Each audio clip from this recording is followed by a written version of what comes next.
বন্ধুরা, অনুরাগের ছোঁয়া ধারাবাহিকের আজকের পর্বে দেখানো হয়েছে ভিড়ের মধ্যে রুডি বসে পড়ে আর তারপরেই সূর্যের চারপাশে রাউন্ড করে স্প্রে করে।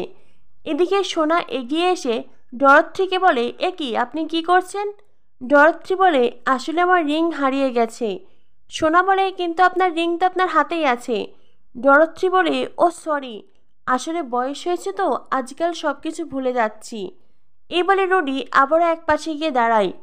অন্যদিকে সূর্যর কেক কাটা হলে রূপা সূর্যকে বলে, বাবা একটা গান গাও না। সূর্য বলে, আমি? রূপা বলে, হ্যাঁ বাবা, অনেক দিন তোমার গান শোনা হয় না। তখনই দীপালি এক ছুটে গিয়ে গিটার নিয়ে আসে, সূর্যর হাতে দিয়ে বলে, এই বাবু, সবাই যখন বলছে একটা গান গা না। এরপরেই সূর্য অনুরাগের ছোঁয়া গান গায়, যেটা শুনে পুরনো অনেক স্মৃতি দীপার চোখের সামনে ভেসে ওঠে। এরপর দেখানো হয় জন্মদিনের পার্টিতে আসে অবিনাশ। অবিনাশ একটা ফুলের বুকে হাতে করে নিয়ে এসেছে। অবিনাশ সূর্যর হাতে ফুলের বুকে দিয়ে বলে, দীপা আসতে পারবে না, তাই তো দীপা আপনার জন্য এই উপহার পাঠিয়েছে, আমাকে নিজের হাতে দিতে বলেছে। সূর্য তখন সেই ফুলের বুকে নিয়ে ছুঁড়ে ফেলে দেয়। সূর্য বলে, দীপা যখন এটা আমাকে দিতে বলেছে, দীপা নিজের হাতেই আমাকে দিক, আমি অন্য কারোর হাতে নেব না। অবিনাশ বলে, কিন্তু দীপা তো আসতে পারবে না।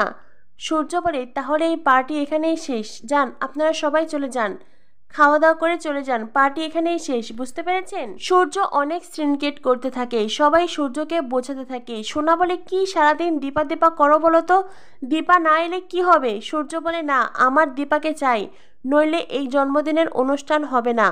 তখনই রোডি সুযোগ বুঝে সূর্য চারপাশে আগুন জ্বালিয়ে দেয়। আগুন দাউ দাউ করে জ্বলতে থাকে, কিন্তু রাগে জেদে সূর্য আগুন থেকে বের হতে চায় না। তখনই দীপা ছুটে যায় সূর্যকে বাঁচাতে। সুযোগ বুঝে রুডি দীপালির মাথা থেকে ঘোমটা সরিয়ে ফেলে। ব্যাস, সকলের সামনে প্রকাশ্যে আসে দীপা। দীপা ছুটে গিয়ে ডাক্তারবাবু বলে সূর্যকে প্রাণে বাঁচিয়ে নেয়। সূর্য তখন দীপার পুড়ে যাওয়ার সেই মেকআপ তুলে ফেলে। সূর্য বলে, তুমি আমার দীপা? সোনা তখন ছুটে এসে তার মাকে বলে, এ কি, তুমি এখানে? তার মানে তুমি এতদিন এই বাড়িতেই ছিলে, চোরের মতন লুকিয়েছিলে, তাই তো? উর্মি বলে, দিদি, তুই আমাকে ঠকিয়েছিস, তুই সবাইকে মিথ্যে কথা বলেছিস। কাকিয়া উর্মিকে বলে, উর্মি, আমি তোমায় বলেছিলাম না এই মেয়ের মধ্যে গন্ডগোল আছে? উর্মি বলে, আমি কি করে বুঝবো কাকিয়া, আমি তোকে বিশ্বাস করে ঠকেছি, কিন্তু কুন্তলা আমাকে শুরু থেকেই বলেছিল ওই দিদি, আর এখন মনে হচ্ছে আমি সেদিন কেন কুন্তলার কথা শুনিনি। পরিবারের সবাই দীপাকে দোষারোপ করতে থাকে। অন্যদিকে সূর্য দীপাকে বলে, তুমি আমার দীপা? এতদিন আমি চিৎকার করে দীপা দীপা করে গেছি, কান্নাকাটি করেছি, নিজেকে শেষ করে দিয়েছি, আর তুমি আমার সামনেই ছিলে, ঘোমটা পরে ওখানটায় দাঁড়িয়েছিলে, তবু তুমি আমার সাথে কথা বলোনি, আমার চোখে চোখ রেখে তুমি আমার দিকে তাকাওনি কেন? কি দোষ করেছি আমি? দীপা বলে, ডাক্তারবাবু, আমি যা কিছু করেছি আপনাকে বাঁচানোর জন্যই করেছি। সূর্য বলে, আমাকে বাঁচানোর জন্য? আমাকে কিভাবে বাঁচাতে চেয়েছিলে তুমি? এই তো আগুনে ঝাঁপ দিয়ে আমাকে বাঁচালে এইভাবে? কিন্তু আমি তো এর আগে তিলে তিলে শেষ হয়ে গেছি, মরে গেছি আমি। তুমি কি পারবে আমাকে পুনরায় জীবিত করতে? কি হলো বলো, তুমি কি পারবে? কথা বলছো না কেন, উত্তর দাও। দীপা হু হু করে কেঁদে যাচ্ছে। আর দিকে সূর্য বেশি উত্তেজিত হলেই তার মাথায় আবার ব্যথা শুরু হয়। সূর্য বসে পড়ে। সোনা বলে, বাবা, আমি তোমাকে বলেছিলাম না এই মহিলার মুখ দেখলেই তোমার ক্ষতি হয়? এই মহিলাকে আমি তোমার জীবনে আসতে দেব না বাবা, আমি ওকে সরিয়ে দেব। এই তুমি এখান থেকে চলে যাও, তুমি আমার বাবার কাছে আসবে না। তোমার মতন অলক্ষী অপয়াকে আমি আমার বাবার কাছে আসতে দেব না। দীপা সূর্যের কাছে যেতে চাইলেই সূর্যর বাবা দীপার হাতে টেনে ধরে। সূর্যের বাবা বলে, আমি তো তোমাকে বলেছিলাম এই বাড়িতে না আসতে, তবু কেন এসেছো? দীপা বলে, বাবা, আমার কথা শুনুন, আমি ডাক্তারবাবুর ভালো চাই। সূর্যর বাবা বলে, তুমি কি আমার ছেলেকে মেরে ফেলবে? তুমি কি চাইছো আমার ছেলেটা হার্ট অ্যাটাক করে মরুক?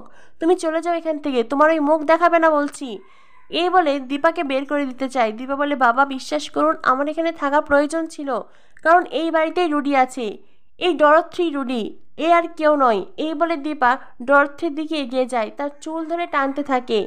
তখনই কুন্তলা মাঝখানে হাত দিয়ে রুডিকে বাঁচিয়ে নেয়।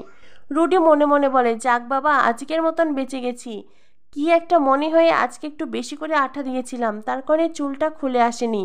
মা সঠিক সময় না এলে কি যে হতো। তখনই সূর্যর বাবা দীপাকে বলে, কি শুরু করেছো তুমি?